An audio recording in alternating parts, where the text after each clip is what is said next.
Welcome, curious minds, to the deep dive.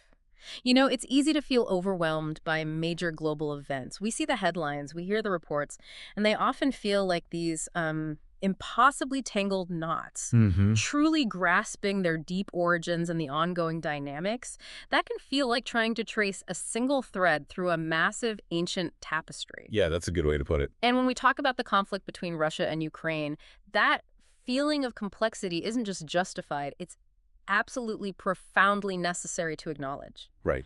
It's a prime example of an intricate web of history, religion, geopolitics, and strategic decisions, all woven together over, well, centuries. Absolutely centuries. It didn't just start recently. So, our mission today in this deep dive is to help you untangle those threads. We're going to try and pull out the most important nuggets of knowledge and insight from the material we've been immersing ourselves in. Yeah, sift through it all. Exactly. To give you a comprehensive understanding of how this conflict came to be and where it stands today, think of us as your guides through this complex stuff, Trying to make sense of it. helping you gain a clearer, more informed perspective, maybe offer those aha moments without feeling buried under, an avalanche of information. Hopefully. Good. You'll walk away with a deeper appreciation for the multi-layered realities shaping this crucial part of our interconnected world. That's the goal. So, to really understand what's happening today, we have to start at the beginning, don't we? Let's unpack this. The historical fabric that simultaneously binds and often brutally divides these nations. You really do. Stretching back not just decades, but centuries, it's truly incredible how far back you have to go to begin to grasp the nuances of the present. It's not just incredible, it's absolutely crucial to start there. The current conflict isn't a sudden eruption. Its origins are deeply embedded in centuries of shared yet profoundly divergent histories. Right. If you want to comprehend the contemporary dynamics, you simply must examine the historical precedents and the long arc of their relationship. It's fundamental. And what truly stands out from the sources is this concept of Kievan Rus. It's consistently presented as the cradle for both Russian and Ukrainian civilizations. That's right. That implies a truly common starting point, a shared heritage, a foundational narrative for both national identities. What does that really mean for their intertwined origins? Precisely. Kievan Rus, which flourished from the 9th to the 13th centuries, was indeed a medieval East Slavic state. It served as the foundational origin point for both modern Russia and Ukraine. Okay. It fostered a shared cultural bedrock, a common religious tradition with the adoption of Orthodox Christianity and, linguistic roots as well. This period laid the groundwork for a deeply intertwined cultural and historical identity. So a real shared foundation. Definitely. However, what's truly fascinating and ultimately tragic in the context of today is how, despite this undeniable common origin, profoundly divergent paths emerged over time. Divergent paths. Can you elaborate on how these paths diverge even with that common root? What specific historical forces push them apart? Certainly, after the decline of Kievan Rus, various external influences profoundly shaped the distinct trajectories of what would become Russia and Ukraine. Ah, okay. For example, much of modern Russia came under the influence of the Golden Horde, the Mongol Turkic state that dominated for centuries. Right, the Mongol influence. Exactly. And this led to a more autocratic, centralized form of governance and a different emphasis on military power and, well, imperial expansion. Okay, so a more top-down structure. Yes. Conversely, large parts of Ukraine, particularly in the west, experienced centuries of rule under the Grand Duchy of Lithuania and later the Polish-Lithuanian Commonwealth. So more European influence there. Definitely. This exposed them to different European legal traditions, more decentralized forms of governance, and closer ties to Western intellectual and religious currents. Even as they retained their Orthodox faith, the context was different. So even with shared Orthodox Christianity, the political and cultural influences were very different. That makes sense how separate national identities would begin to solidify, even with those deep-rooted cultural connections persisting. Exactly. These prolonged periods under different foreign powers deeply impacted everything from linguistic development leading to distinct Ukrainian and Russian languages, which is a whole topic in itself, to sociopolitical structures and national consciousness. Mm-hmm. Ukraine, in particular, developed this strong, recurring narrative of seeking autonomy and self-determination against external dominance. That became a defining feature of its identity. A history of resistance, almost. In many ways, yes. This included persistent struggles for language preservation and the assertion of distinct national identities in the face of absorption attempts, first by the Russian Empire and then the Soviet Union. So Ukraine has this long and often tragic history of being under various external powers. These aren't just footnotes. These historical epochs left, well, enduring imprints on the sociopolitical landscape. Absolutely. The imprint is profound. Consider the impact of Russification policies under the Russian Empire, which aimed to suppress the Ukrainian language and culture. Right, trying to erase that identity. Or, even more dramatically, the Holodomor, the man-made famine in the early 1930s under Soviet rule, which is widely recognized by many, including Ukraine, as an act of genocide against the Ukrainian people. A devastating historical trauma. Absolutely devastating. These experiences forged a deep-seated desire for independence and a powerful sense of national grievance that is acutely felt even today. This continuous struggle against powerful external forces shaped the very fabric of Ukrainian society, instilling a fierce desire for true sovereignty. And this quest for self-determination really intensified in the post-Soviet era, right? After Ukraine declared sovereignty in 1991, Exactly. they were navigating incredibly complex ties with their powerful neighbor, Russia, while also making critical decisions about their future, including nuclear disarmament and ensuring their territorial integrity. It was a pivotal moment in their history. The post-Soviet era represented Ukraine's quest for self-determination amidst a whirlwind of geopolitical realignments. They had to redefine their identity, rebuild their institutions, and make foundational choices about their place in the world. A huge undertaking. Massive. Yeah. And central to those critical decisions was the monumental question of their nuclear arsenal. That transition brings us to one of those truly pivotal decisions, the nuclear question. Immediately after the Soviet Union disintegrated in 1991, Ukraine found itself in this unique and, quite frankly, precarious position. Very precarious. It had inherited what was, at the time, the world's third largest nuclear arsenal. That's almost mind-boggling when you think about it for a newly independent state. What's truly fascinating here is the sheer scale of Ukraine's unique inheritance and the complex reality of its control over such a formidable nuclear shield. Right. When the Soviet Union dissolved, Ukraine became an independent state with an astonishing array of nuclear armaments on its soil. We're talking about 176 intercontinental ballistic missiles, .44 heavy bombers, over 1,000 long-range winged nuclear missiles, and an astounding 12,240 warheads. 1,240. Yes. To put that in perspective, that was more warheads than the combined arsenals of the UK, France, and China at the time. That's staggering. It wasn't just a handful of weapons, it was a major global arsenal. But you mentioned a nuanced reality of their nuclear status that while the weapons were on their soil, they didn't fully control them. Exactly. Why was that the case, and what were the implications? Precisely. While Ukraine theoretically possessed these armaments within its borders, the ultimate authority to authorize their launch actually resided in Moscow. Ah, okay. The control stayed in Russia. Yes, this was a legacy of the centralized Soviet military command structure. So Ukraine was technically a nuclear power by virtue of location, but not by operational control. This created a significant strategic dilemma for a newly independent nation seeking to assert its sovereignty. They had the hardware, but not the keys, so to speak. Sure. But Ukraine wasn't entirely devoid of nuclear know-how, was it? They had capabilities that extended beyond just hosting these weapons. That's a crucial point. Ukraine possessed inherent capabilities to maintain and even advance nuclear technologies, given its abundant uranium resources and sophisticated technological prowess inherited from the Soviet defense industry. Right. They had the brains and the materials. They did. For instance, many of the Soviet Union's strategic missile designs and components were developed and manufactured in Ukrainian factories. Here's a surprising historical detail you might find interesting. Okay. Pivotal instances, like the deployment of Soviet ballistic missiles to Cuba in 1962, that Cuban Missile Crisis we all learned about, Yeah.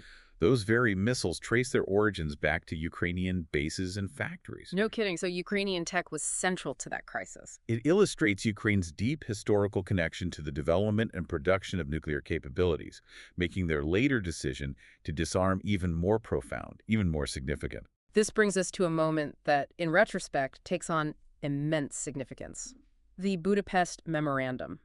Here's where it gets particularly compelling, I think. Hmm. This was a document meant to ensure security, but it has become, for many, a symbol of broken promises. The Budapest Summit of 1994. Quite a moment. A pivotal moment in global security discourse, no doubt. Delegates from over 50 nations convened specifically to address Ukraine's nuclear disarmament. A big international effort. It was indeed a critical juncture, framed as a major step towards global non-proliferation.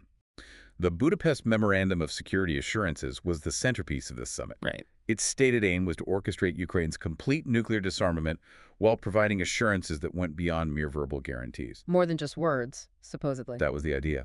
The international community, particularly the United States, Russia, and the United Kingdom, recognized the inherent instability of a newly independent nation with such a massive arsenal and sought to secure Ukraine's non-nuclear status with tangible, well, ultimately contested, commitments. And what were those specific pledges made by Russia, the United States, and the United Kingdom in return for Ukraine getting rid of all those nuclear weapons? These were supposed to be ironclad assurances, weren't they? They were certainly presented as such. In exchange for Ukraine eradicating all nuclear weapons from its territory, Russia, the U.S., and the U.K. made several explicit pledges. Okay, let's hear them. First, they affirmed Ukraine's sovereignty, its existing borders, and its independence. Foundational. Absolutely crucial. Second, they committed to refraining from any use of force or threat of force that would undermine Ukraine's political independence or territorial integrity, except, in legitimate self-defense or under the UN Charter. Standard international law stuff, okay? Third, they pledged to eschew economic coercion aimed at manipulating Ukraine's sovereignty for their own gain. No economic bullying. Right. Fourth, they agreed to guide cases of disputes concerning these obligations. Fifth, they restricted the use of nuclear weapons against Ukraine unless in response to attacks by Ukraine or its allies. A non-nuclear pledge towards them. And finally, they urged prompt UN Security Council intervention in the event of nuclear threats or aggression against Ukraine. So UN action was part of it. It was mentioned, yes. These were comprehensive assurances on paper, designed to provide Ukraine with a robust security umbrella in exchange for disarmament. So from Ukraine's perspective at the time, they were being pragmatic, trying to secure robust international intervention mechanisms in case Russia didn't comply. But the sources suggest there was some maybe poignant naivety there about the intricacies of international geopolitics. That's a very keen observation. Ukraine's diplomatic approach was pragmatic. They truly sought tangible safeguards, not just abstract promises. They wanted clear mechanisms for international intervention and dispute resolution. You wanted something real. They did. However, in retrospect, the source material points out that this approach also reflected a perhaps poignant naivety about the raw realities of international geopolitics, Yeah. particularly regarding the enforceability of such agreements against a major power. Like Russia. Like Russia, exactly, with veto rights in the UN Security Council. They were seeking true safeguards in a system that ultimately proved unable to deliver them when it truly mattered. And the outcome? It's described as a lamentation from Ukraine's National Security Council head, saying the agreement lacked pragmatic mechanisms for implementing safeguards. So, Ukraine disarmed. They fulfilled their side completely. And the guaranteed assurances became mere words on paper. How did this outcome impact global security perceptions? The lamentation was profound because Ukraine fulfilled its part of the bargain entirely. Its disarmament became a reality. Yet the guaranteed assurances, which were meant to be ironclad, were perceived as having remained mere words on paper when Russia annexed Crimea in 2014. Right, the first major breach. And even more so with the full-scale invasion in 2022. Well, The former Secretary of Ukraine's National Security Council even underscored how this paradoxically highlighted the absurdity of disarmament in a world where such guarantees could be so readily disregarded. yeah, it makes you wonder. It exposed a systemic breakdown in collective security systems, effectively ushering in what some have called medieval-style threats to global stability, where might makes right rather than international law. This raises a truly important question for us all, then, about the true weight of international assurances in a rapidly changing geopolitical landscape. And what happens when those assurances are perceived as hollow? The legacy of the Budapest Memorandum is clearly a complex one, deeply impacting Ukraine's current situation and potentially setting a precedent for other nations considering nuclear ambitions. Critical question. And the answer, unfortunately, has been devastating for Ukraine and has reverberated across the globe. The perception of hollow assurances profoundly impacts trust in international agreements and non-proliferation efforts. Understand. It serves as a stark reminder of the limitations of such agreements. When powerful states prioritize perceived national interests and disregard their commitments with impunity, nations looking at Ukraine's situation might now question the wisdom of giving up potential deterrence in exchange for paper promises. It fundamentally challenges the very notion of collective security. Moving beyond the geopolitical promises, it's really interesting how a seemingly shared faith can become such a powerful point of contention. Yeah, the religious dimension is key. Let's dive into that. Orthodox Christianity is the prevailing religious doctrine in both Russia and Ukraine, despite decades of Soviet repression. Indeed, it's a profound and often overlooked factor. Approximately 71% of Russians and 78% of Ukrainians identify as Orthodox Christians. Yeah. So on the surface, you have this shared spiritual foundation, Right. Seems like common ground. a common heritage rooted in the baptism of Kievan Rus. But the structure of the Orthodox Church itself is distinct from, say, the Catholic Church. It's not a single hierarchical body with one pope. Okay, how does it work? Instead, it comprises 14 independent and autonomous churches, each with its own patriarch or primate. The Russian Orthodox Church, specifically the Moscow Patriarchate, is the largest among these, The biggest player. by far, followed by others like the Ecumenical Patriarchate of Constantinople and the Greek, Serbian, and Bulgarian churches, among others. So even within Orthodoxy, there's this nationalistic component with independent churches and different leadership. And historically, the Slavic people in Ukraine largely aligned with the Russian Orthodox Church, the Moscow Patriarchate, That's right. creating a close religious and cultural connection. This sounds like a unifying force, historically speaking. That's right. Historically, this alignment forged very close religious and cultural ties, often viewed as a cornerstone of shared identity. However, we've seen significant shifts in this Ukrainian-Russian religious landscape, particularly in the wake of Ukraine's independence. Ah, okay. So independence changed things religiously too. It did. This once unifying bond became increasingly strained as Ukraine sought not just political, but also spiritual autonomy. And that leads us right into the quest for ecclesiastical independence, which seems to perfectly parallel Ukraine's national quest for self-determination. It really does. What were the motivations behind this push for a separate church? What's truly fascinating here is how the pursuit of spiritual autonomy directly mirrors and powerfully reinforces the desire for national independence. Yeah, they go hand in hand. There have been concerted efforts by Ukrainian nationalists and pro-Western factions to form an independent Orthodox Church of Ukraine, often referred to as the Kiev Church, which formally came into being in 2018. Relatively recently, then. Yes, this new church has received official recognition from several other autocephalous Orthodox churches, specifically the Ecumenical Patriarchate of Constantinople, considered the first among equals in Orthodox hierarchy. Important recognition. Very, as well as the Patriarchates of Alexandria, Greece, and Cyprus.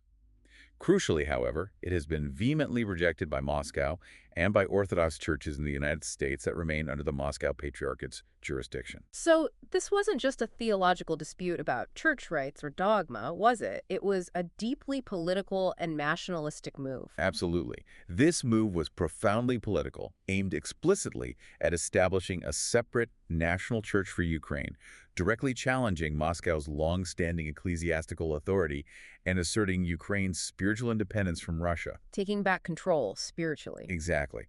The practical impact of this separation was a significant blow to both the Kremlin and the Russian Patriarchate. Before the 2022 invasion, an estimated 30% of Christians in Ukraine were affiliated with the Moscow Church. That's a big chunk. It is. The establishment of the independent Kiev Church represented a symbolic and actual loss of influence for Moscow, impacting its spiritual narrative of Ruski Mir, or Russian world. Ah, that concept again. Yes. The struggle between the Moscow Patriarchate and the Kiev Church becomes strikingly evident in the current conflict, highlighting how deep-seated these religious divisions truly are. That makes perfect sense. Political leaders often strategically align with religious institutions to bolster their narratives and legitimacy. You see President Putin positioning himself as a defender of conservative traditions and the church. Very much so. He consistently emphasizes the spiritual unity of Russians and Ukrainians through a single church and actively opposes perceived threats to this unity from within Ukraine. And there's that symbolic detail about his cross necklace from his secret baptism, which he often brings up. If we connect this to the bigger picture, It illustrates the profound way religious identity and geopolitical rivalry intertwine, shaping alliances and narratives in modern conflicts. Definitely. Putin's embrace of this role is very deliberate. He uses the Russian Orthodox Church as a cornerstone of his ideology of a unified Russian world that encompasses Ukraine. And the church leadership supports this. The Patriarch of Moscow, Kirill, has very overtly aligned with the Kremlin's political agenda. He has publicly expressed pride in the war, blessing Russian troops, and framing the conflict as a metaphysical struggle against Western decadence, Wow, metaphysical. emphasizing the Church's role in upholding this spiritual unity and protecting Orthodox values. It's a clear demonstration of how religious leadership can be mobilized to support political and nationalistic aims, effectively turning faith into a tool of statecraft. And President Zelensky's approach is a stark contrast, isn't it? Being of Jewish faith, he focused less on religious nationalism, instead aiming for unity among diverse religious leaders. Yes, his approach has been notably different and more inclusive. Zelensky has consciously focused on fostering unity across diverse religious backgrounds within Ukraine, including Orthodox, Catholic, Protestant, Jewish, and Muslim communities, Bringing everyone together. and acknowledging the collective sacrifices made for the nation's defense, rather than emphasizing a singular religious identity. This inclusive approach reflects a different vision for Ukrainian national identity, one that is multi-ethnic and multi-religious. And the independent Ukrainian Orthodox Church. The Independent Orthodox Church of Ukraine, on its part, has strongly backed Zelensky, explicitly rejecting what it calls the Russian imperial tradition and asserting Ukraine's cultural distinctiveness. They have unequivocally supported Ukraine's sovereignty and independence from Russia, severing ties with Moscow and condemning its actions. So this complex interplay of religious, political, and national identities truly underscores the multifaceted nature of the conflict. It really does. It shows how religious institutions and leaders can align with divergent political ideologies and national aspirations, making it clear that this isn't just about land or resources. It's deeply intertwined with questions of souls, identity, and historical narratives. It's a critical, often underestimated layer of the conflict. The alignment of religious affiliation with geopolitical tensions profoundly impacts the entire landscape. It reveals how historical, cultural, and religious elements intertwine, adding significant depth and complexity to the ongoing confrontation. It's not just background noise. Not at all. The spiritual battle for the hearts and minds of Ukrainians, and for the narrative of who belongs to Kievan Rus, is as fundamental as the military and political struggle. It's not just a backdrop. It's an active, animating force shaping the conflict and how it's perceived by both sides. Shifting gears now, let's unpack the powder keg of geopolitical interests that simmered before boiling over. Ukraine's critical geopolitical position is paramount here, bordering both Russia and Europe. Absolutely central. Russia, as we understand, views Ukraine's alignment with the West as a direct threat. How does this strategic positioning play out? Ukraine's location truly makes it a critical geopolitical pivot point. It serves as a historical buffer zone between Russia and NATO, and as a key transit corridor between East and West. The crossroads. Exactly. For Russia, Ukraine's potential integration with Western structures like NATO or the European Union is seen as an existential threat to its national security and a direct encroachment on its traditional sphere of influence. Why exist? Well, this perception is rooted in historical fears of invasion from the West and a desire to maintain strategic depth. The idea of NATO military bases, or even advanced Western military infrastructure on its immediate border, is a fundamental, non-negotiable security concern for Moscow. Okay, a core security issue for them. Definitely. And it's not just military considerations. There are significant economic and energy ties that have also amplified tensions.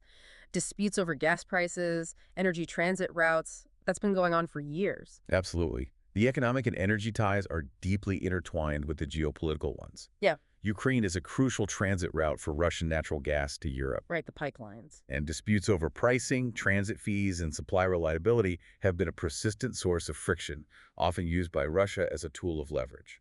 Economic warfare, almost. You can see it that way. Mm. These economic dependencies and disagreements have exacerbated the overall geopolitical tensions, creating another layer of vulnerability and control that Russia has historically sought to exploit and Ukraine has sought to escape.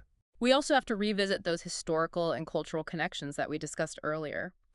Shared linguistic and ethnic ties shape Russia's perception of Ukraine as part of its historical sphere. Hmm.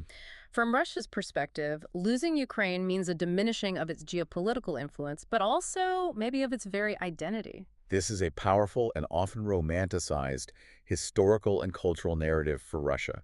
The concept of Ruski Mir, or Russian world, frames Ukraine not just as a neighbor, but as an inseparable part of a larger historical and cultural Russian civilization. So, not truly separate in their view. From this perspective, Ukraine's independent pro-Western path is viewed as an act of betrayal and a significant loss of Russian geopolitical influence, historical legacy, and cultural unity. It's not simply about territory or resources, it's about a perceived historical birthright and identity. This ideological underpinning provides a potent justification for intervention for many Russians. And Ukraine's aspirations to join NATO and the European Union were clearly perceived by Russia as an encroachment, leading to increased hostilities. This has been a well-known point, but it's crucial because it's arguably the major red line for Russia. It cannot be overstated. Ukraine's consistent push towards NATO and EU membership has been the ultimate red line for Russia, directly contradicting its security doctrines and imperial ambitions. That westward drift. They view the potential establishment of military bases close to their borders and the expansion of a Western military alliance as a direct, unacceptable threat to their security architecture. These strategic concerns, fueled by historical grievances and a perceived encirclement by the West, are the primary driving force behind Russia's assertive and ultimately aggressive actions. The encroachment narrative is deeply ingrained in their strategic thinking. So, with all these simmering tensions, what were the unmistakable signals that set the stage for a dramatic escalation? We're talking about clear indicators of Russia's determination to use military force against Ukraine well before the full-scale invasion of 2022. Yes, the signs were abundantly clear for anyone paying attention. The most significant early indicator and a major turning point was the swift annexation of Crimea in March 2014. Right, 2014 was key. This followed a controversial, internationally unrecognized referendum accompanied by the overt deployment of Russian Little Green Men, unmarked special forces, and its subsequent integration into the Russian Federation. This was a direct, assertive military stance that showed clear intent to redraw borders by force. Beyond Crimea, there was also heightened rhetoric from Russian officials. They emphasized protecting Russian-speaking populations and portrayed the Kiev government as illegitimate. That sounds like laying the groundwork. It absolutely was. This escalating rhetoric served to create a casus belli, a justification framing potential military actions as necessary protective measures for their citizens, and a challenge to the legitimacy of the Ukrainian government, often labeling it as neo-Nazi or under Western control. The propaganda angle. Yes. Simultaneously, there was a significant and sustained military buildup along the Ukrainian border, beginning years before the full invasion and intensifying dramatically in late 2021. We saw those satellite images. Exactly. This included massing hundreds of thousands of troops, heavy artillery, armored vehicles, and field hospitals, all unmistakable signals of readiness for a potential offensive. And they weren't just massing troops, they were conducting large-scale military exercises near the border. These were basically demonstrations of their capabilities and intentions, weren't they? A clear warning shot. Precisely. These massive military exercises, such as Zaphad and other bilateral drills with Belarus, served as powerful demonstrations of military capabilities and intentions. They were often designed to intimidate, signal resolve, and maybe mask actual invasion preparations. Testing the waters. And furthermore, Russia's consistent and overt support for separatist movements in eastern Ukraine, specifically in the Donbas regions of Donetsk and Luhansk. The conflict that was already simmering. Right. Providing both material and military aid highlighted its deeper involvement in the conflict beyond just Crimea. They supplied weapons, training, and even direct military personnel to these groups, effectively creating a frozen conflict that could be reignited at will. These indicators collectively painted a clear and escalating picture of Russia's determination to employ military force. This raises an important question about how overwhelming military might doesn't necessarily guarantee swift victory, especially when met with unexpected resilience and, well, tactical misjudgments. Critical point. We need to talk about the glaring imbalance in military capacities between Russia and Ukraine. On paper, it looked incredibly lopsided. It absolutely did, and it still does on paper. Russia possesses formidable strength, a population of over 140 million, a significant available labor force for military service, a robust military-industrial complex, and an imposing defense budget that dwarfed Ukraine's. Just huge numbers. Their sheer numbers of warplanes, tanks, armored vehicles, and naval assets are truly vast. They also inherited a legacy of advanced weaponry from the Soviet era, and much of their modern equipment had been rigorously tested in conflicts like Syria, further augmenting their capabilities and providing combat experience. And then you compare that to Ukraine, which clearly started as the underdog. Ukraine, in stark contrast, has a notably smaller population, around 40 million, and only a fraction of Russia's military strength. While it had been building up its forces since 2014, its military assets, including air and naval capabilities, paled significantly in comparison to Russia's vast arsenal. So the initial expectation was. The initial invasion dynamics reflected this imbalance, with Kyiv immediately becoming a primary target, facing relentless bombardment and siege. The conventional wisdom, certainly in Moscow, was that Ukraine would fall within days or weeks. But despite this overwhelming might, the initial Russian invasion didn't go as planned, did it? There was an unexpected stalemate on the outskirts of Kyiv and critical logistical inadequacies. What went wrong for Russia? That's where the critical miscalculations come in. Russian troops indeed faced an unexpected stalemate on the outskirts of Kyiv, failing to achieve a swift victory. They grappled with significant logistical inadequacies that crippled their advance.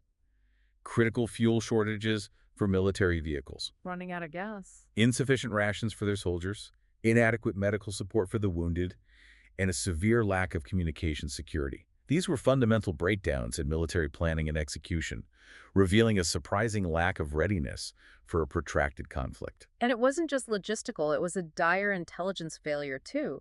There were reports of dismissals and resignations within the Russian security apparatus because they failed to accurately analyze Ukraine's internal dynamics. Right, a huge intelligence gap. What was the pre-war assumption that led to this profound misjudgment? The pre-war Russian assumption was a catastrophic strategic miscalculation.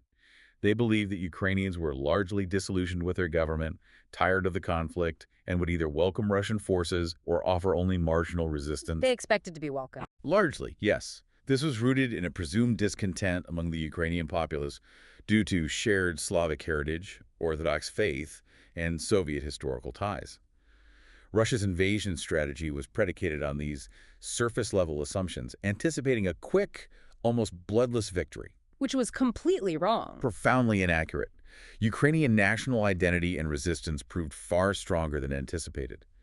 As a result, Russia had to pivot dramatically from its initial narrative of a surgical military operation, targeting specific military sites, to employing far more destructive tactics, Bombing civilian areas. including widespread bombardment of civilian areas due to the unexpectedly resilient Ukrainian defenses. This shift highlighted their frustration and desperation as their initial plan collapsed. This brings us to the current dynamics of the conflict, where Ukraine's ingenuity and strategic support have truly transformed the battlefield against such overwhelming odds.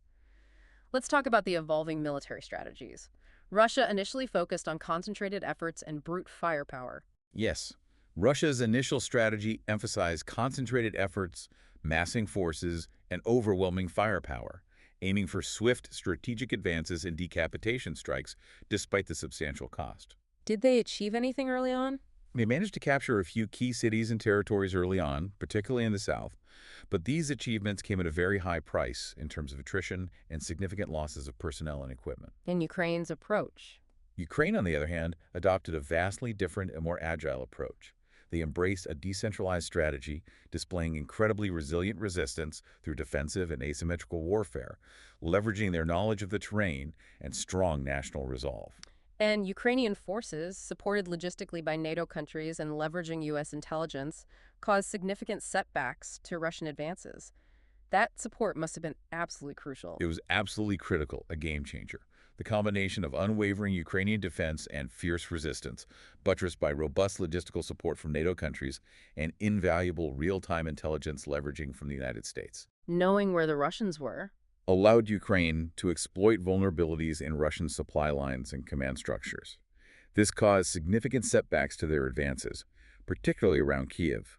Specifically, the impact of portable Javelin anti-armor missiles and Stinger air defense systems provided by the United States was immense. Though it became famous. They did.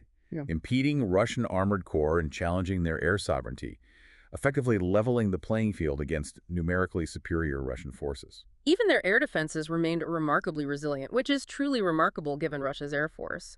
And the adept use of Turkish Bayraktar Right, drones the drones. to target those stretched supply lines. It sounds like Ukraine was really adapting and innovating on the fly. They absolutely were, demonstrating remarkable adaptability and an embrace of modern warfare tactics. Ukrainian air defenses remained resilient, effectively challenging Russian air superiority, which is typically a decisive factor in conventional warfare and something Russia expected to achieve quickly. They didn't get control of the skies. No. And the adept use of Turkish Bayraktar drones to target and disrupt those stretched Russian supply lines proved incredibly effective, often turning ambushes into devastating strikes against vulnerable convoys. So the war changed shape quickly. It did. The conflict, as a result, quickly shifted from one of swift territorial gains for Russia to prolonged battles of attrition for both sides, a grinding war that Russia was seemingly unprepared for. And NATO's role here is interesting. They clarified that they wouldn't intervene directly as Ukraine is a non-member state. So it's not Article V. How does that shape the West's engagement? That's a crucial distinction and a source of constant debate. NATO made it clear they would refrain from direct military intervention, affirming that Ukraine, as a non-member state, does not fall under Article V collective defense obligations. Which means an attack on one isn't an attack on all. Exactly. This avoids a direct confrontation with nuclear-armed Russia, which could escalate uncontrollably. Instead, the West has largely engaged in what's been termed a proxy war of attrition, Supplying weapons and aid. aimed at depleting Russian military resources, weakening its economy through sanctions, and challenging its state resilience without direct military confrontation. This involves a massive flow of military aid, financial support, and intelligence sharing, effectively equipping Ukraine to fight the war itself. What's profoundly sobering here is the immense and tragic human impact, often obscured by the broader geopolitical narratives, but central to the conflict's devastating reality. It really is. The toll on civilians and infrastructure has been absolutely severe. It's impossible to overstate the human cost, and it's something we must always remember amidst the strategic analyses. The conflict has resulted in widespread internal displacement. Millions have been forced from their homes and has triggered a massive refugee crisis across Europe. Beyond that, there's widespread damage to infrastructure, including residential buildings, critical energy grids, transportation networks, and communication systems. Essential services have been severely disrupted in affected regions, leading to dire humanitarian crises. A humanitarian catastrophe. Millions lacking access to clean water, food, and medical care. It truly is. And beyond the physical destruction, there have been grave human rights abuses reported, including civilian casualties and the deliberate targeting of critical infrastructure like hospitals and schools. Tragically, yes. Numerous credible reports from international organizations and human rights groups detail grave human rights abuses, including indiscriminate civilian casualties from shelling and missile strikes, instances of torture, sexual violence, and forced deportations. Horrific accounts. The deliberate targeting of critical civilian infrastructure, such as hospitals, schools, and apartment buildings, constitutes potential war crimes and has exacerbated the suffering. The scale of the resultant displacement and refugee crisis, coupled with the profound economic instability within Ukraine, continues to pose significant and ongoing challenges for humanitarian aid organizations. Just immense suffering. Immense. If we connect this to the bigger picture, the ripple effects across the globe, from international relations to economic stability, are undeniable and profound. The protracted nature of this conflict has vast implications. That's profoundly true. Geopolitically, this conflict fundamentally challenges established world orders and global power dynamics that emerged after the Cold War. Shaking things up globally. It has reignited the significance of regional stability and security in Europe, a continent that had largely enjoyed peace for decades, and forced a reassessment of alliances. It also places immense strain on international alliances and frameworks, influencing diplomatic relations between Russia, Ukraine, and Western countries in unprecedented ways, Create new divisions. leading to a more polarized international system. The United Nations Security Council, for instance, has been frequently paralyzed by Russia's veto power, highlighting the limitations of current global governance. And the economic impact has been huge. Disruption to trade routes, energy supplies, markets, we all feel it. Indeed. Economically, the disruption to global trade routes, particularly for grain and other commodities where Ukraine and Russia are major producers, has been profound, contributing to global food insecurity. The food crisis. Energy supplies to Europe, historically reliant on Russian gas, have been drastically impacted, leading to record energy prices and a scramble for alternative sources. This has sent ripple effects across global markets, contributing to inflation and supply chain issues far from the conflict zone. And security-wise. On a security front, the conflict fosters heightened tensions and increased militarization in the region, which could potentially trigger a broader security threat, drawing in more actors or leading to further instability in neighboring states.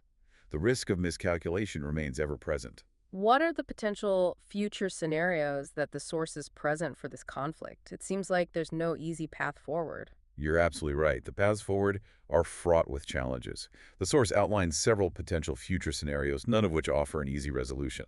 The first is maintaining the status quo, More of the same. which essentially means a continued war of attrition. This scenario would lead to increased casualties on both sides, prolonged economic hardships for Ukraine and Russia, and continued civilian suffering, with no clear end in sight. It's a grim outlook of continued grinding conflict. Then there's the possibility of a diplomatic resolution. That sounds like a temporary respite, though, given the deep-seated issues we've discussed. It would offer a temporary respite, certainly, but it would necessitate extensive, difficult negotiations. These would require significant compromises and potentially painful concessions from all involved parties. Which seems unlikely right now. And it's unclear if such a resolution could ever be truly durable, given the fundamental disagreements over sovereignty and security. Achieving a truly lasting peace through diplomacy is incredibly complex, requiring a level of trust and political will that currently seems absent. And the most alarming scenario, the escalation of conflict. That sounds truly catastrophic. It is indeed the most alarming scenario, and one that keeps global policymakers awake at night. An escalation of conflict, potentially involving more actors or more destructive weaponry, would result in heightened instability, increased arms proliferation across the region and beyond, and widespread regional chaos Spiraling out of control. that could quickly spiral out of control. This trajectory could potentially prompt a collapse of global institutions designed to prevent such conflicts, like the UN, by demonstrating their impotence. It could escalate the arms race worldwide and spur an upsurge in terrorism or other forms of destabilizing proxy conflicts.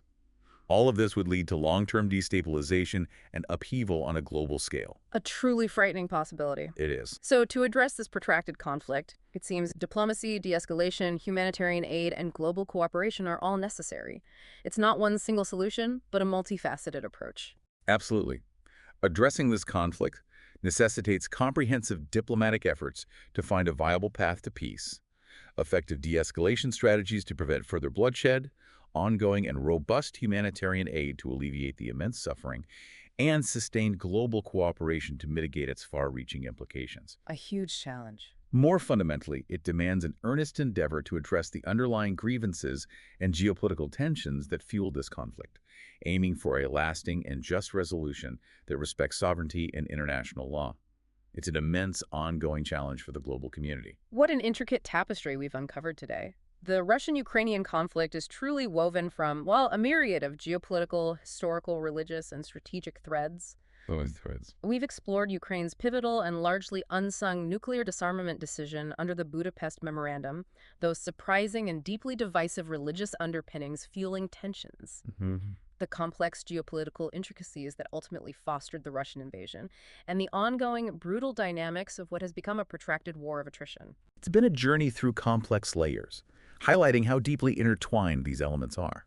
Understanding these facets illuminates a truly complex narrative, underscoring the delicate interplay between global politics, historical legacies, religious identities, and strategic ambitions. Yeah. These are the powerful, often unseen forces that shape conflicts with far-reaching implications, not just regionally, but globally, for every one of us. So, given all the layers we've uncovered in this deep dive, what new lens will you apply when you next encounter news about this conflict? And what further questions does it spark for you about the nature of sovereignty in our interconnected world, especially when confronted by powerful historical narratives and, well, security dilemmas? Thank you for joining us on the Deep Dive.